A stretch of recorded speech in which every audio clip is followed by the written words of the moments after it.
Hello, সবাই কেমন আছেন? আশা করি সবাই খুব ভালো আছেন, সুন্দর আছেন, সুস্থ আছেন, হাসি খুশি আছেন। আমি শম্ভু মুখার্জি অশরীরী চ্যানেলে আপনাদের সঙ্গে আজ শুক্রবার। প্রথমেই একটা কথা আমি বলি যে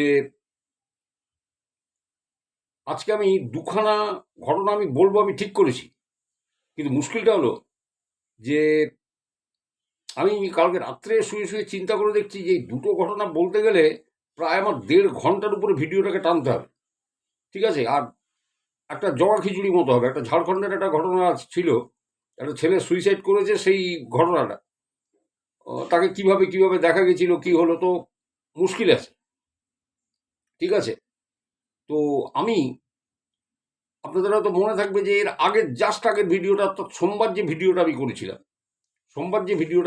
সেখানে আমি টাইটেলটা দেয়া ছিল যে আলিপুরদুয়ার, টালিগঞ্জ এবং জয়পুরের ঘটনা শুনুন। এর মধ্যে টালিগঞ্জের যে ঘটনাটা সেটা প্রথমে আমি বলেছি। এবার এই টালিগঞ্জের ঘটনা যারা আগের দিনের ভিডিও শুনেছেন তাদের হয়তো মনে থাকবে যে শশাঙ্কবাবু বলে এক ভদ্রলোক 45-এর মুর এভিনিউ, টালিগঞ্জ, যেখানে তাদের দোতলা একটা মানে বাগান বাড়ি মতো রয়েছে। তো 2019-এর সরস্বতী পুজোর দিন রাতে, সরস্বতী পুজোর পরের দিন রাতে ওনার বাবার হঠাৎ হার্ট অ্যাটাক হয়, আপনার বুকে ব্যথা। তো বুকে ব্যথা হওয়াতে উনি, শশাঙ্কবাবু, তাড়াতাড়ি বেরিয়ে যান ডাক্তার ডাকতে, কিন্তু কোনো ডাক্তার পান না। আপনাদের তো মনে আছে, শেষকালে মানে এই আজাদগড়ের কাছে এক হোমিওপ্যাথি ডাক্তারকে তিনি যাওয়ার জন্য অনুরোধ করেন। তখন তিনি বলেন যে আমার 1000 টাকা ভিজিট লাগবে। তো উনি বলেছেন কোনো ব্যাপার না, চলুন। এর মধ্যে আমার ভাই ফোন করলো, আমি একটু খেইটা ধরিয়ে দিচ্ছি আপনাদের। ভাই ফোন করলো যে বাবা এখন ওকে আছে, তুই চলে আয়, ডাক্তার লাগবে না। তো উনি ভাইয়ের কথা শুনে মনে জোর পেয়ে একটা রিক্সা নিয়ে গেলেন। এবার রিক্সা থেকে ওনাদের বাড়ির এই গলিটা, ওই লেনটার মধ্যে ঢুকতে হবে। বাড়িটা কিছুটা দূরে, কিছুটা হেঁটে যেতে হয়। কিন্তু ওই লেন থেকে একটু এগোলে ওনার বাড়ির সদর দরজাটা দেখা যায়। মনে পড়ছে আপনাদের? তো ওই লেনটা ধরে যখন তিনি এগোচ্ছেন তখন দেখছেন দরজার কাছে কেউ দাঁড়ানো, একদম ওনার বাবার আকৃতি। তো উনি তখন চিন্তা করছিলেন যে বাবার কোথার থেকে আসবে, বাবার তো শরীর খারাপ, বাবা তো উপরে ঘরে শুয়ে আছে, তাহলে কোত্থেকে হবে। তা আপনাদের হয়তো মনে থাকবে যে কিছুক্ষণ বাদে সেই মূর্তিটা বুক চিতিয়ে সামনে এগিয়ে আসে। তখন তিনি পরিষ্কার দেখতে পান, হ্যাঁ, তার বাবা, শশাঙ্কবাবুর বাবা আসছে। এইবার এই মূর্তিটা যখন দেখে যে শশাঙ্কবাবু তাকে ফলো করছে, তখন সে প্যান্ডেলের পিছনে লুকিয়ে যায় এবং আরও কিছুটা আসার পরে সে আবার এক দৌড়ে প্যান্ডেল থেকে বেরিয়ে বাড়ির ভিতরে ঢুকে যায়। এবং শশাঙ্কবাবু বাড়ির ভিতরে ঢুকে তার মাকে প্রথমে জিজ্ঞাসা করেন, বাবা কোথায়? বলছে যে তোর বাবা তো উপরে শুয়ে আছে। উনি তো রীতিমতো হাঁপাচ্ছেন। তো বলছে মামা কোথায়? ওনার এক ব্যাচেলার মামা ছিল। তো বলছে মামা দেখ কোন ঘরে আছে উপরে। উনি উপরে গিয়ে দেখেন যে বাবা ঠিকঠাক আছে, ভাই রয়েছে, ভাই বউ রয়েছে, এবং ব্যাচেলার মামা যিনি, তিনি অন্য ঘরে বসে সিগারেট খাচ্ছে। তখন তিনি ঘটনাটা সবাইকে খুলে বলেন, মানে ওনার ভাই, ভাই বউ সবাইকে। তারা তো আকাশ থেকে পড়ে, ঘটনাটা শুনে চমকে যায়। এবং উনি তখন বলেছেন যে একটা মানে অতৃপ্ত আত্মা একটা, বা কেউ মার্ডার হয়ে গেছিল বা খুন হয়ে গেছিল এমন কোনো একজন কেউ, যে আমার বাবার প্রতি প্রতিশোধ স্পৃহা ছিল এবং আমার বাবাকে সে নিয়ে যাওয়ার চেষ্টা করছিল, যার জন্য 2019-এ আমরা ওই বাড়ি বিক্রি করে দিই, দিয়ে আমরা শাসনের কি কৃষ্ণমোহনী বা কোনো একটা জায়গাতে আমরা চলে আসি। কিন্তু সেখানে 2023-এ বললো সেই চুড়েল বা পেতনি, আপনি যাই বলুন, সে কিন্তু আমার বাবাকে নিয়েই গেল। তারপরে ওনারা বারুইপুরে, প্রপার বারুইপুরে চলে আসেন এবং সেখানে এখন মোটামুটি ভাড়াতে আছে। তো এইটা ছিল ঘটনার খেইটা আমি ধরালাম। তো ধরিয়ে এবার তো আমার জানার কথা যে ওই চুড়েল বা পেতনি, বা যেটা বলছেন যে সে মার্ডার হয়ে গেছিল এবং বাবার প্রতি তার একটা মানে প্রতিশোধ স্পৃহা ছিল, প্রতিশোধটা সে নেবে, কেন? তার বাবা কি কাজ করেছিলেন, কি অন্যায়টা করেছিলেন যে প্রতিশোধ নেবে? তো এইবারে সেই ঘটনাটাতে আসি আমি। এই শশাঙ্কবাবু বলছেন 1995 সাল, বলে আমার বয়স তখন 15 বছর। বলছে আমি ঘরের মধ্যে একটা খাটে আমি আর বাবা শুই দোতলায়, একটা খাটে মা আর ভাই শুই, বুঝতে পারলেন? তো শুয়ে আছি আর ঘরে একটা ডিম আলো জ্বলে। তা স্বাভাবিক কারণে আপনি একটা ঘরে ডিম আলো জেলে রাখলে পরে না রাত্রিবেলাতে আপনার কিন্তু মানে আস্তে আস্তে চোখ যখন অভিযোজিত হবে, মানে পুরো সয়ে যাবে, আপনি দেখবেন ওই আলোতে কিন্তু ঘরের মধ্যে সব দেখা যাচ্ছে। তো বলছে আমি শুয়ে আছি, ঘুমিয়ে গেছি, হঠাৎ আমার ঘুম ভেঙে গেছে, আমার পেচ্ছাপ চেপেছে, আমি বাথরুমে যাব। তো বলছে হঠাৎ আমি উঠে বসেছি বাথরুমে যাব বলে, হঠাৎ দেখি যে মার ভাই যে খাটটায় শুয়ে আছে তার মাথার দিকে একটা ড্রেসিং টেবিল আছে, এবং ড্রেসিং টেবিলের পাশে যে ড্রেসিং টেবিলে সাজার জন্য বসে টুল থাকে একটা, ওই রকমও রয়েছে। ওইখানে দেখছি এক মহিলা ওইখানে বসে থাকতে দেখি আমি একজন মহিলাকে ওই টুলের উপরে। টুলের পরে বসে আছে, বললো আমি না মানে আমার গা থেকে ঠান্ডা রক্তের স্রোত বয়ে যাচ্ছে ওইটা দেখার পরে। আমি বলছি কে এই মহিলা, ঘরে সিটকিনি দেয়া, এই ঢুকলোই বা কি করে, কোথা থেকে আসলো? আমি তো বলছি আমার মুখ থেকে তো কথা বেরোচ্ছে না, আমি কি করব? বলে আমি চুপচাপ ওই পেচ্ছাপ চেপে চুপচাপ বসে দেখে যাচ্ছি। বললো ওই যে জিরো পাওয়ারের আলোটা জ্বলছিল, নাইট ল্যাম্পটা জ্বলছিল, বলে ওতে না পরিষ্কার রিফ্লেক্ট হচ্ছিল আয়নায়, ওই মহিলা বসে আছে, আমি ওর মুখটা দেখছি, মুখটা আয়নায় দেখা যাচ্ছে। বলে চোখগুলো রাত্রিবেলা বিড়ালের চোখ অন্ধকারের মধ্যে যেমন জ্বলে ওইরকম জ্বলে আছে, আর মুখে একটা স্মিত হাসি, ওখানে গ্যাঁট হয়ে বসে আছে। বলছে একটু বেশ মোটা সোটা, ভারী কালো কাপড়, কালো শাড়ি পরা, পেঁচানো। বললো আমি 2 ঘন্টা জানেন ওখানে টানা বসে আমি ওখান থেকে কিন্তু দেখে যাচ্ছি। বলে ভোর যখন 3টে, 3:30 বা 3:45 বাজে, আস্তে আস্তে দেখলাম ওই মহিলা আকৃতিটা আস্তে আস্তে ছোট হতে হতে হতে হতে মনে হলো যেন আমাদের ওই বাড়ির মেঝেতে মিলিয়ে গেল। তাহলে 2 ঘন্টা ধরে আমি যা দেখেছি দাদা, তা সেটা তাহলে হ্যালুসিনেশন হতে পারে না? কারণ 2 ঘন্টা তো আমি আমার চোখটা মেলে আমি দেখেছি। এবং উনি তখন বললেন যে এই মহিলাকে আমি এর পরে বহুবার দেখেছি, অনেকবার দেখেছি এই মহিলাকে, বিভিন্ন সময় দেখেছি। এবং আমি এর পরে ঘটনাটা বাড়িতে জানাই। আমার তখন আমার 15 বছর বয়স। আমার পিসি, মানে 95 সালে আমার পিসি তখনও বেঁচে আছে, 2 পিসি ছিল, তারাও এই বাড়িতে মারা গেছে। ঠিক আছে, শুনুন বদলাটা শুনুন, আমি সব কাহিনী আপনাকে ভেদটা বলে দিচ্ছি আপনাকে। তো বললো, আমি যখন বাড়িতে বললাম, পিসি শুনলো, তো শুনলো, কেউ কোনো মানে আমাকে পাত্তা দিল না, মানে তারা বিশ্বাস করলো না। কিন্তু যখন বিশ্বাস করলো তখন অনেক দেরি হয়ে গেছে দাদা, তখন আর সব হাতের বাইরে চলে গেছে, আর কিছু করার নেই, আর কিছু করার নেই, বুঝলেন? তো একে একে এরপরে তো তারা যখন বিশ্বাস করলো, কিভাবে করলো তারাও দেখেছে, তারাও দেখেছে। কিন্তু যখন বিশ্বাস করেছিল তখন আর জাস্ট কিছু করার ছিল না। তো ব্যাপারটা হচ্ছে, এটা হচ্ছে ওই 45 নম্বর মুর এভিনিউর ওই টালিগঞ্জের ওই বাড়িটা।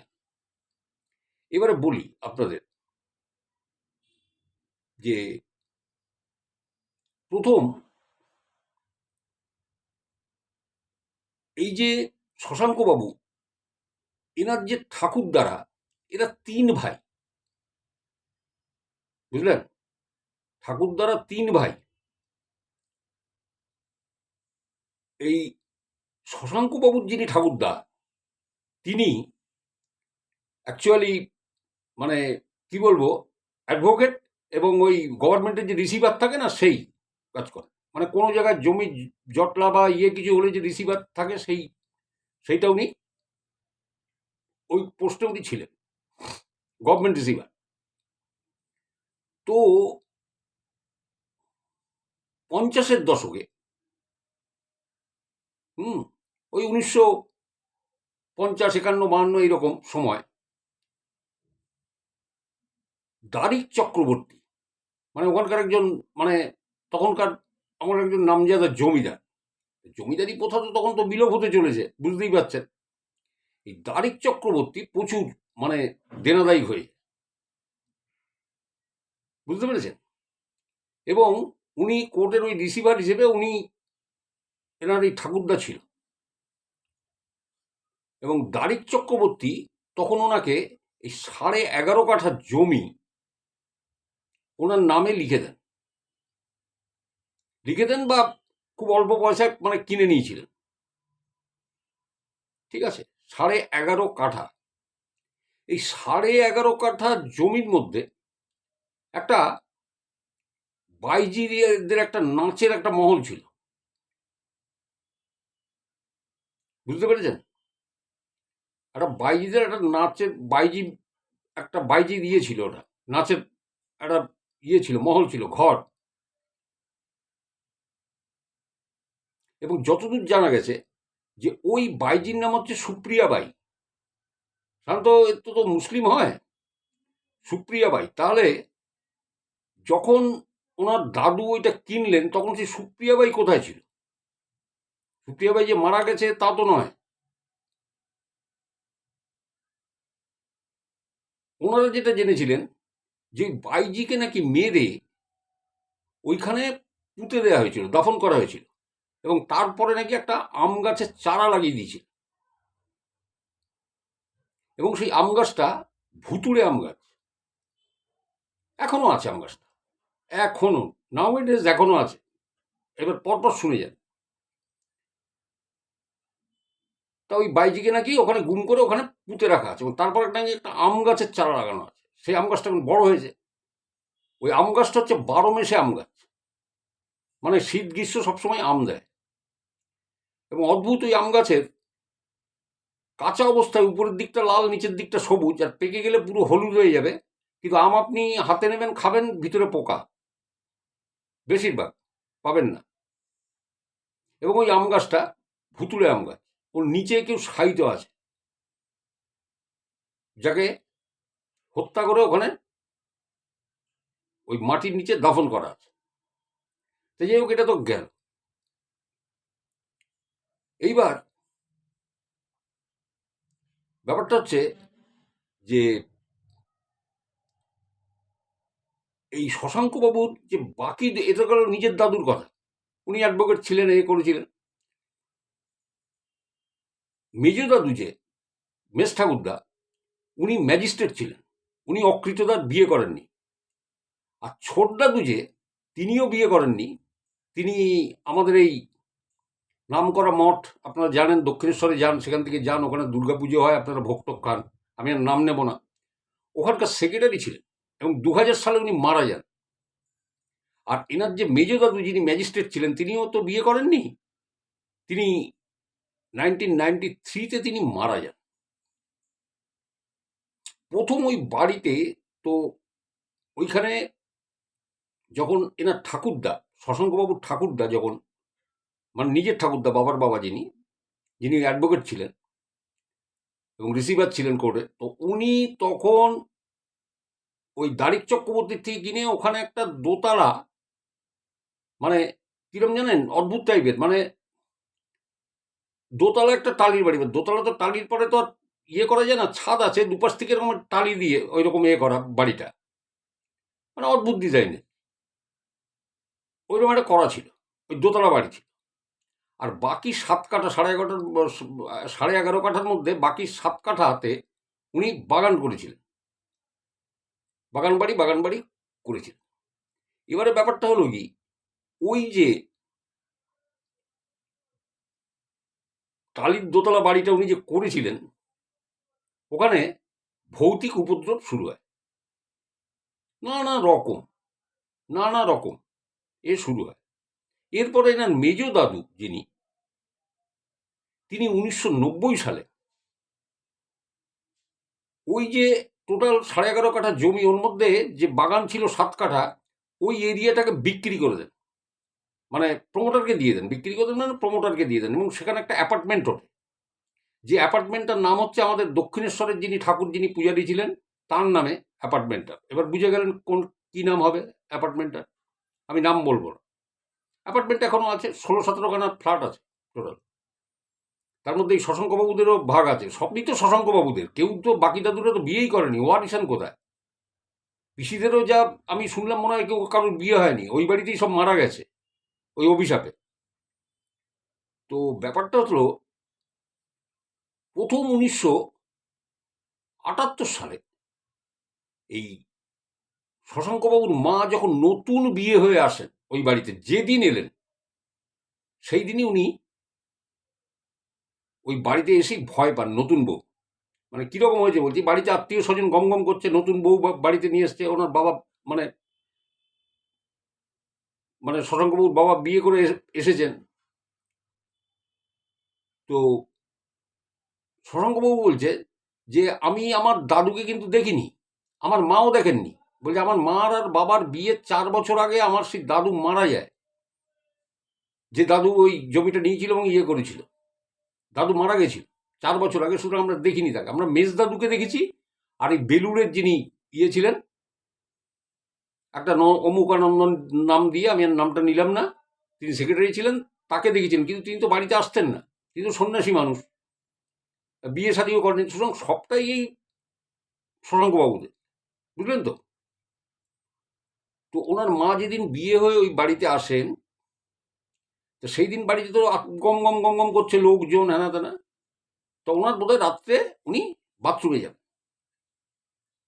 এই শশাঙ্কবাবুর মা, নতুন বিবাহিতা বউ। তো উনি একা একা উঠে বাথরুমে গেছেন। বাথরুমটা অদ্ভুত, সিঁড়ি দিয়ে উপরে উঠে, ওই যে টালির দোতলা বাড়ি, ওই সিঁড়ি দিয়ে উপরে উঠে ওর সামনে না একটা এক্সটেনশন করা ছাদ ছিল ওই বাথরুমের ওই পাশটা দিয়ে, সে তারের জাল দিয়ে ঘেরা ছিল।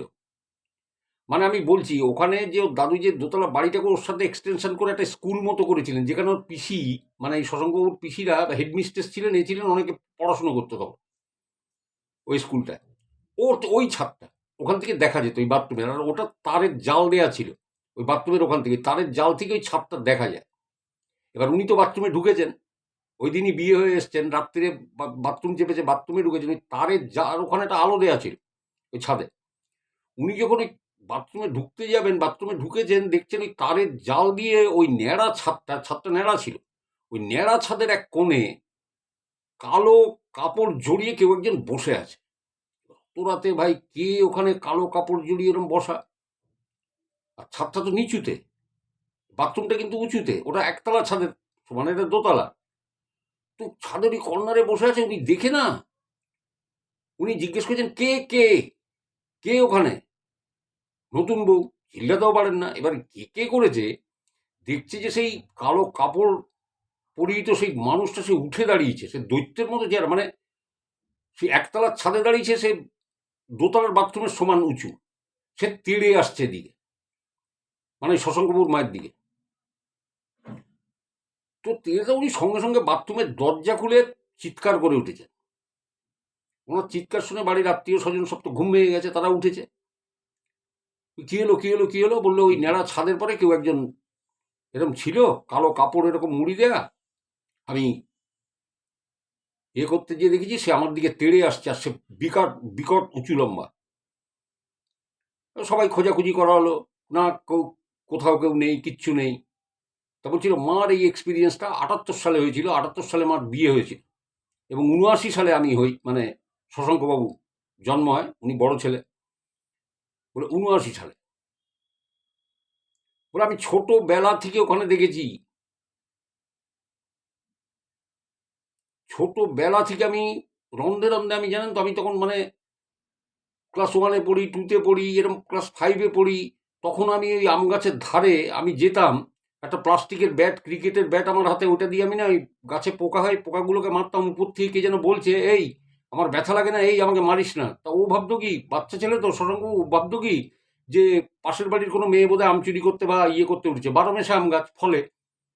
হুম। তো ঘরের মধ্যে যে বলেছে যে এরকম কে আম গাছে উঠেছে, একটা মেয়ের গলা পাচ্ছি, তখন বাড়ির থেকে বলছে এই খবরদার ওই আম গাছের ধারে যাবি না। মানে দেখুন, ওই যে আম গাছটা, ওই 12 মেশা আম গাছটা, ওই আম গাছটা এখনো আছে, এবং সেটা ওই যে ফ্ল্যাটের ঈশান কোণে এখনো আম গাছটা রয়েছে। দক্ষিণেশ্বরের ওই ঠাকুরের নামে মানে পূজারীর নামে, ঠাকুরের নামে না, উনি তো ভবতারিণী, আর তিনি পুজো যিনি করতেন, ঠিক আছে, তার নামে ওই অ্যাপার্টমেন্টটা, ওর ঈশান কোণে এখনো গাছটা আছে। এইবারে শুনুন, এই শশাঙ্কবাবু বলছেন যে তখন ওই টালির দোতলা, মানে 90-এর দশকে, ওটা তো ওনার মেজে দাদু ভেঙে দিলেন, ভেঙে দিয়ে মানে ভৌতিক উপদ্রবের জন্য এবং এর জন্য। তো বলছে আমার বাবার বিয়ের পরে বলে আমার বাবা মানে একটু মাথাটা কিরকম গন্ডগোল হয়ে গেছিল, মানে পাগল পাগল পাগল পাগল টাইপের হয়ে গেছিলেন। মানে কিরকম, বলছে মাকে ধরে নাকি মারতেন, তারপরে ওই মেজদাদু টেজদাদু বা পিসিদের দিকে তেড়ে যেতেন। তো তখন ডাক্তার দেখানো হয়, হ্যাঁ, মনোরোগ বিশেষজ্ঞ যারা, তাদের দেখানো হয়। তারা দেখে বলছে না, এনার কোনো মানে ইনি কোয়াইট ওকে, নর্মাল। তারপরে তাহলে যে আমার ভাই বউকে ধরে যে ও যে মারছে, ওর বউকে, বৌমাকে ধরে মারছে, কখনো আমাদের দিকে তেড়ে আসছে, বলে ওটা আপনাদের দোষে, আমরা ওনার কোনো ক্লিনিক্যালি কোনো পাইনি, অ্যাবনর্মালিটি পাইনি, and he is quite okay, normal. এবার আপনারা দেখুন, ঠিক আছে। তখন আপনাদের একটা ব্যাচেলার মামার কথা বলেছি এখানে, এই ঘটনাতে ভালো করে শুনুন, একটু এদিক ওদিক করা ঘটনা তো, আমাকে গুছিয়ে বলতে গেলেও অনেক ইয়ে লাগবে। তো এই যে ব্যাচেলার মামা, উনি প্রথম থেকেই মানে এর শশাঙ্কবাবুর মায়ের যখন বিয়ে হয়ে এসেছেন, মামা তো বিয়ে শাদী করেননি, আর সবটা সম্পত্তিই তো শশাঙ্কবাবুদের। হ্যাঁ, কারণ দাদুরা তো কেউ, আর বাকি মেজে দাদু ছোট দাদু তাদের কেউ বিয়ে করেন, তার কোনো সন্তানাদি নেই, রয়েছে পিসিরা, তাদের কোনো বিয়ে শাদী কিচ্ছু হয়নি, তারা মারা গেছে ওই অভিশাপে। তো শুনুন, তো বলছে যে তখন এই যে মামা, মামা বলছে আকরা সন্তোষপুর, সন্তোষপুর আকরা, আপনার নাম শুনেছেন, আমি শুনেছি নামটা। ওই আকরাতে ওর কোনো একটা কালী মন্দির আছে, সেখানে এক মহিলার ভর হয়, বোধহয় শনি মঙ্গলবার করে ভর হয়। তা বলছে আমার সেই ব্যাচেলার মামা তখন আমার ওই মেজ দাদু আর বড় পিসিকে নিয়ে ওখানে গেছে, ঠিক আছে। তো বড় পিসি আর ইয়েকে নিয়ে, মেজ দাদুকে নিয়ে গেছে, তো ওনার ভর হয়েছে। এবারে তখন ওই মহিলা বলছেন, ভরে পড়ে ও মেজ দাদুকে বলছেন যে তোর দাদা তো ঘোর অন্যায় করেছে, এবং জায়গার নামও বলেছেন, তালতলা বলে কোনো জায়গা আছে ওখানে। বলছে তালতলায় একজন মহিলাকে, মানে রেপ বা ধর্ষণ যাই বলুন না কেন, করেছে। সে করে তারপরে তার বডিটাকে জ্বালিয়ে দিয়ে ওই তোর বাড়ির জমির মধ্যে পুঁতেছে, আর সেখানে আবার আম গাছ লাগিয়েছে, সেখানে আবার আম গাছ লাগিয়েছে। ওই আম গাছের নিচে ওর অস্থি হাড় সমস্ত কিছু রয়ে গেছে, ও সমস্ত নিকেশ করে দেবে, বংশধর শুদ্ধ নিকেশ করে দেবে। বংশধরকে, বংশধর তো শশাঙ্কবাবুর বাবা, উনি তো বংশধর, আর তো কেউ নেই, মেজদাদুরা তো কেউ বিয়ে করেনি, তাদের বংশ হবে কোত্থেকে? তা বংশধর শশাঙ্কবাবুর বাবা। তো এই কথা যখন ওই ঘরে পড়ে মহিলা বলছেন, তখন ওই মেজদাদু যিনি ম্যাজিস্ট্রেট ছিলেন, তিনি বলছেন কি বলছেন আপনি, আমার দাদা একজন সৎ, একজন নিষ্ঠাবান লোক, আমার দাদা অ্যাডভোকেট মানুষ, কি বলছেন আপনি এ সমস্ত? তখন বলছি বিশ্বাস করলে কর, না করলে না কর, যেটা সত্যি সেটা বলেছি, তোর দাদা এই কাজ করেছে, ঘোর পাপী, এই কাজ করেছে, এবং করে সেই দেহ, পোড়া দেহ নিয়ে ওইখানে পুঁতেছে, পুঁতে তারপরে আম গাছ লাগিয়েছে। হুম, ওই আম গাছেই তো আছে, এক এক করে বদলা নেবে, প্রতিশোধ নেবে, এবং বংশধরকেও শেষ করে দেবে। তো বংশধর তো ওনার বাবা। এবং তখন পিসি ওই মন্দিরে বসে খেপে গেছে, হ্যাঁ, আমার বাবার নামে এই সমস্ত অখাদ্য কথাবার্তা বলছে, কোনো ইয়ে নেই, কাণ্ডজ্ঞান নেই, এ নেই, আমি আর এই মন্দিরে কখনো আসবো না। এবারে মামাকে তো ধরে উৎপটাং ঝাড়, যে মামা নিয়ে গেছিল, ব্যাচেলার মামা, হ্যাঁ তুমি এখানে নিয়ে এসছো, অমুক করে তমুক করে, বিশ্বাসই করে। এই হোক, মামা তো মাথা নিচু করে তো চলে তো এসছে, এই ঘটনা হয়ে গেছে, যে তোমার দাদা এই করেছে ওই করেছে, ভরে পড়ে পরিষ্কার বলে দিই। তো তখন একদিন বলছে যে পিসি কিভাবে বিশ্বাস করলো, আর মেজদাদু কিভাবে বিশ্বাস করলো। মেজদাদু একদিন শুয়ে আছে, মেজদাদু শোয় আর পিসি শোয় একই ঘরে, আলাদা আলাদা খাটে শুয়ে আছে। মেজদাদুর হঠাৎ রাত্রে ঘুম ভেঙেছে, ঠিক আছে, ঘুম ভেঙে দেখছে যে ফট করে যে তার মশারির বাইরে কেউ একজন দাঁড়িয়ে আছে।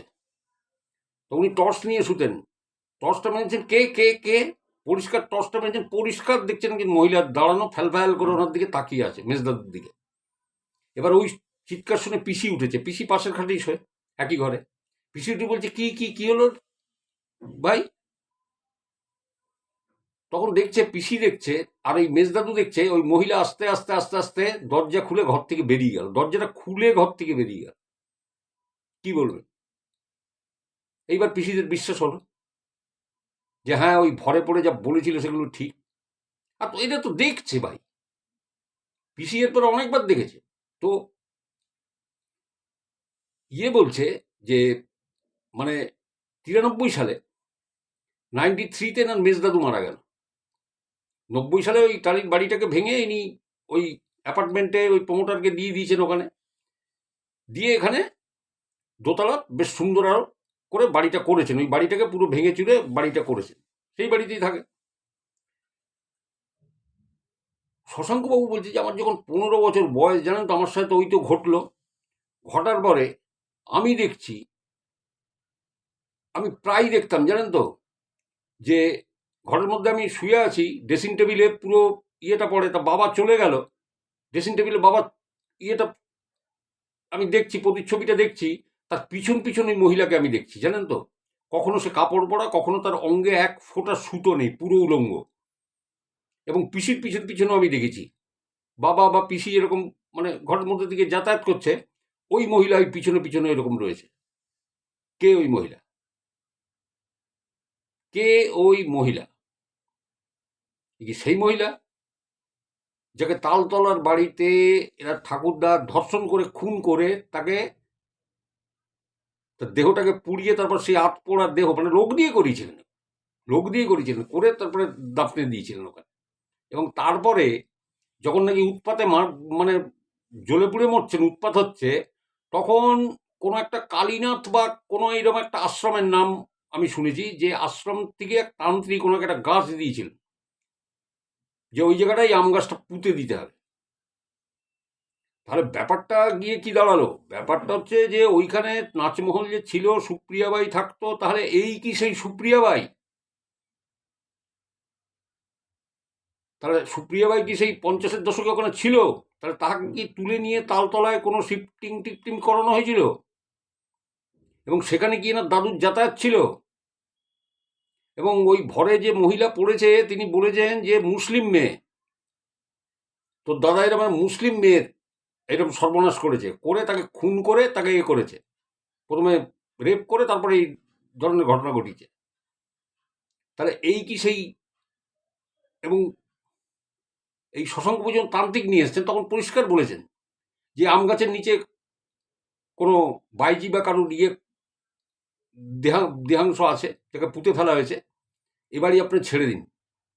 এবং তারপরেই তো ডিসিশন নেন ওনার বাবার 2019-এ যখন ওই বুকে ব্যথা উঠলো, তারপরেই ডিসিশন নিয়ে ওই বাড়িটা ছেড়ে দেন। এবং ছেড়ে দিয়ে ওনারা কিন্তু ইয়েতে যাননি, মানে প্রথমেই টালিগঞ্জ ত্যাগ করেননি, আজাদগড়ের ওখানে কোনো ফ্ল্যাটে ওনারা ছিলেন এবং সেখানে শ্যুট করেন, সেখান থেকে বেরিয়ে চলে যান ইয়েতে, ওই কি বলে কৃষ্ণময়নী না কি জায়গাটা, শাসনে, বারুইপুর শাসন আছে, ওইখানে কোনো জায়গায় ফ্ল্যাট কেনেন এবং সেখানে 23 সালে মারা যান। এবং শরণবাবু বলছেন বাবাকে শেষ পর্যন্ত নিয়েই গেল। তারপর সেই ফ্ল্যাট ছেড়ে পরবর্তী সময় তারা বারুইপুরে কোনো একটি জায়গাতে তারা আছেন, জায়গাটা নাও বলেছেন, ভাড়াতে আছেন কিন্তু। এবং ওই যে অ্যাপার্টমেন্টটা, যেটা ওই দক্ষিণেশ্বরের পূজারীর নামে, আপনারা সবাই তো জানেন, আমরা সবাই তার ভক্ত, যুগাবতার, তো তার নামে যে অ্যাপার্টমেন্টটা, সেখানে শশাঙ্কবাবুদের তো বিশাল এরিয়া নিয়ে তাদের ফ্ল্যাট, মানে একমাত্র তারাই তো ওয়ারিশান। তাই শশাঙ্কবাবু ফ্ল্যাটটা করে বিক্রি করে দিয়েছে। এবার যে ছেলেটি কিনেছে, ফ্ল্যাটটা কেনার সাথে সাথে তার বাবা মারা গেল।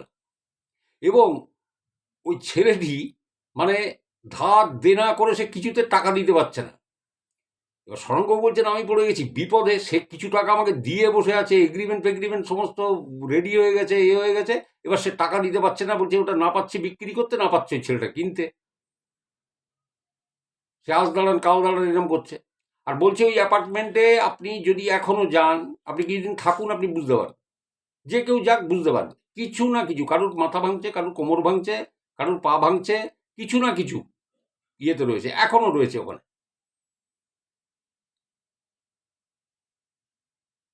তাহলে কি দাঁড়ালো?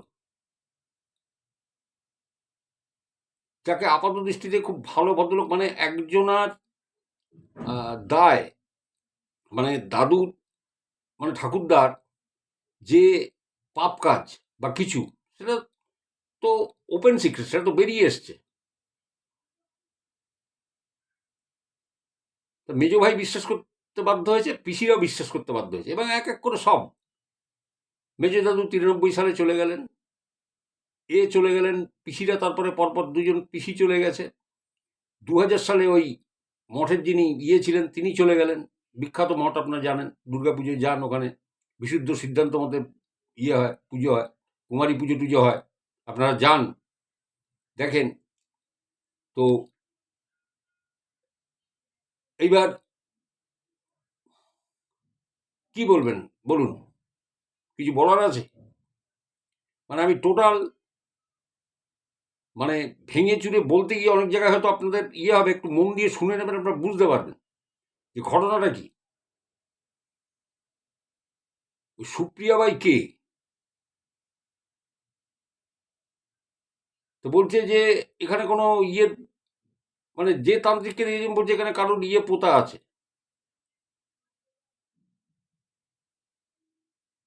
তাহলে এই সুপ্রিয়া বাই কি সেই নাকি, মানে যার দাদু, যার সংস্পর্শে এসেছিলেন? এবং শশাঙ্কবাবুর ঠাকুমা যিনি, শুনুন, শশাঙ্কবাবুর ঠাকুমা যিনি, তিনি শশাঙ্কবাবুর মাকে একদিনকে বলছেন যে বৌমা, তোমার যে শ্বশুরমশাই, দুটো বিয়ে ছিল, যখন 8 বছর বিয়ে হয়ে আমি এখানে আসি, 8 বছর বয়সে, 8 বছর, তখন 8 বছরে বিয়ে হতো, জানেন তো? Under age. পরবর্তীতে তো গভর্নমেন্ট আইন পাস করে যে এত বছর আগে ছেলে বা মেয়েদের হবে না। তো তখন তো এরকম 8 বছর, 10 বছর, 9 বছরে বিয়ে দিয়ে দিত।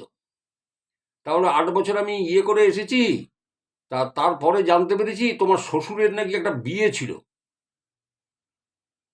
এবং সেই ছবি টবি বোধ হয়, সেই মহিলার ছবি টবিও দেখেছিলেন ওর ঠাকুমা, কোনোভাবে লুকে ছেপে। বলছে তার একটা 4 বছরের ছেলে ছিল, সে ছেলেটা কি একটা রোগে যেন মারা যায়। কে ওই মহিলা? যে ঠাকুমা বলছেন যে বিয়ে, তোমার শ্বশুরের একটা বিয়ে ছিল, আমি 8 বছর বয়সে বিয়ে হয়ে এসে তারপরে আমি জানতে পারি তার বিয়ে ছিল আগে, তার 4 বছরের একটা ছেলে ছিল। এই তো দেখা যাচ্ছে অ্যাডভোকেট বাবু মানে মানে প্রচণ্ড চরিত্রবান, শশাঙ্কবাবু যাই মনে করুন, আমার কিছু বলবার নেই, বুঝতে পারছেন? আগেকার দিনের এই যে, শুনুন, মানে আমরা হিন্দু ধর্মের সব ঠিক আছে, সবই মানলাম, কিন্তু আপনারা খালি দুশ্চরিত্র এই যুগেই দেখেন, এটা চিরকাল চিরশাশ্বত চলে আসছে। ভাগ্যবানের বোঝা ভগবান বয়, আর পাপের বোঝা তাদের সন্তান সন্তানাদিরা তারা বয়। আপনি কোনো পাপ কাজ করে যাবেন, তো সেটা তো, আরে ভাই আপনি তো চলে গেলেন, আমি তো চলে গেলাম, সেটা বর্তাবে তো আর তার পরের প্রজন্মের পরে বর্তাবে, এই তো হবে।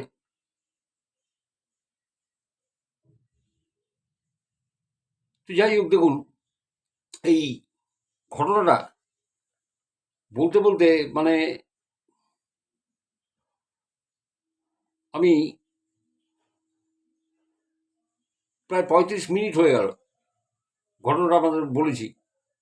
যারা এইটা শুনলেন তারা দয়া করে, বা আগে আমার ভিডিওটা দেখেননি, তারা দয়া করে টালিগঞ্জ, এর আগের ভিডিওতে যেটা সোমবার করা আছে, প্রথম ঘটনাটা বলেছি টালিগঞ্জের, তার সাথে এটা কিন্তু কানেক্ট, ঠিক আছে? আমি কানেক্ট করে দিলাম।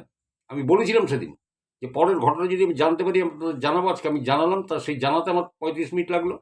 আর দ্বিতীয় হচ্ছে, এনার বাবা যখন মারা গেছিল সেটাও একটা অদ্ভুত ভৌতিক ঘটনার মধ্যে দিয়ে মারা গেছিল। কিভাবে মারা গেছিল ওই শশাঙ্কবাবুর বাবা, আমি সেটাও বলে দেবো।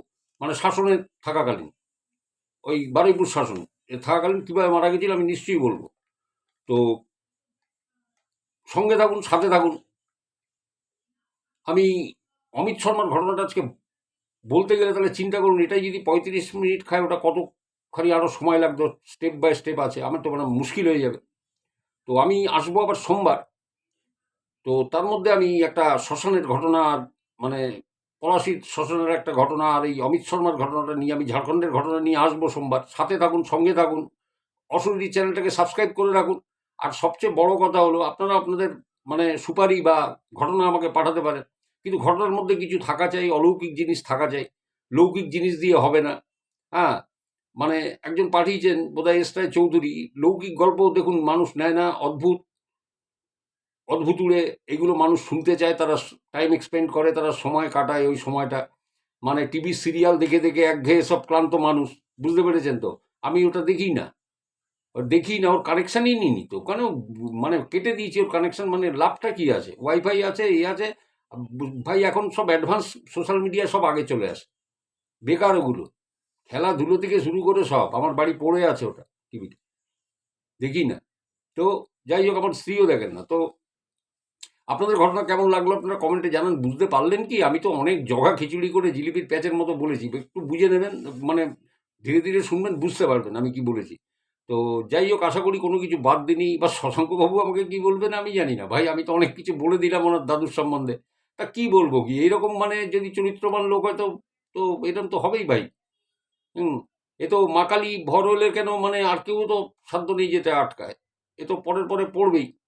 হুম, এখনো যে সময়টা খুব একটা ভালো যাচ্ছে তা না। এবং শুনুন, আরো বলে দিই আপনাদের, আমি মানে সমস্ত তথ্য নিয়ে বলি। ওই যে 45 যে মৌরবিন্দু টালিগঞ্জ, ওর বাড়ির ঠিক উল্টো দিকে একটা অ্যাপার্টমেন্ট আছে, নামটা আমি আর নিলাম না। ওখানে একজন বাংলা সিরিয়ালে কোনো প্রডিউসার থাকেন, তিনি কিন্তু জানেন, তার নামও আমি জানি। ঠিক আছে, তিনিও জানেন যে এই বাড়িটাতে ভৌতিক ঘটনা বা এই ধরনের ঘটনা এই সমস্ত একটা কিছু আছে। বোঝা গেল তো। সাথে থাকুন, সঙ্গে থাকুন, চ্যানেলটা সাবস্ক্রাইব করুন। আর সোমবারের ঘটনার জন্য তৈরি থাকুন। আশা তো করি শরীর যদি সব ঠিকঠাক থাকে, মানে থাকে, আমি ঠিক বলে দেবো, কোনো অসুবিধে নেই আমার বলতে। যখন আমি বলি তখন হালকা হয়ে যাই। অনেকে বলেন যে কালকে অনেকে মেসেজ করছিলেন আগামীকাল তো মানে বুধবার গল্প আসবে। আমি বললাম যে না, দেখুন সোমবার বলেছি, মঙ্গলবার আর ইচ্ছে করে না। কারণ না, মানে শরীরের পরে একটা চাপ পড়ে। আর সদ্য 1 মাস কয়েকদিন অপারেশন হয়েছে তো। আর এগুলো নেগেটিভ এনার্জি নিয়ে ঘটনা আমি বলি, বুঝলেন তো, একটা এফেক্ট মানে কিরম হয় কি জানেন তো, একটা ক্লান্ত ক্লান্ত লাগে, কেমন একটা যেন লাগে। তো আমি না, মানে একটু চাপটা কাটানোর জন্য একদিন আমি কিচ্ছু শুনি না। আর যেদিন আপনাদের ঘটনা আমি বলবো, আপনারা জানবেন তার একদিন আগে থেকে আমি কোনো প্রোগ্রাম দেখি না, কোনো মোবাইল চালাই না, কোনো মোবাইলে কোনো কিছু অন্য কিছু দেখি না। ফেসবুক তো আমি খুব কম ঘাঁটি, স্ট্যাটাস ফ্যাটাস দিই না। ইউটিউব চ্যানেল কিচ্ছু ঘাঁটি না আমি, কোনো মানে খেলাধুলোও দেখি না। এগুলোকে রিহার্স করতে থাকি যে কিভাবে প্রেজেন্টেশন করব, কিভাবে বলবো। সবাই খুব ভালো থাকুন, সুস্থ থাকুন। অনেক বেশি কথা বলে ফেললাম। সাথে থাকুন। আপনাদের যদি কারো ঘটনা পাঠাবার থাকে পাঠান, আমার ডেসক্রিপশন বক্সে হোয়াটসঅ্যাপ নম্বর দেওয়া আছে, ওই নম্বরে এসে একটা হাই লিখবেন। তবে ঘটনা যাদের কাছে আছে তারাই আসুন। সবাই খুব ভালো থাকুন, সুস্থ থাকুন। হ্যাঁ, আজকের মতো আসি, আবার দেখা হবে। দেখছি যদি সোমবারে পারি, আমি অমিত শর্মা আর প্রত্যয় ঘটনা আমি বলে দেবো। ওটা একটা শ্মশানের ঘটনা ছিল, আর অমিত শর্মার ঘটনাটাও সাংঘাতিক। তো যাই হোক, অপেক্ষা করুন, দেখা হবে আবার সোমবার, আশা করছি সোমবার। তো সবাইকে অনেক অনেক শুভেচ্ছা, নমস্কার, ভালো থাকুন সবাই।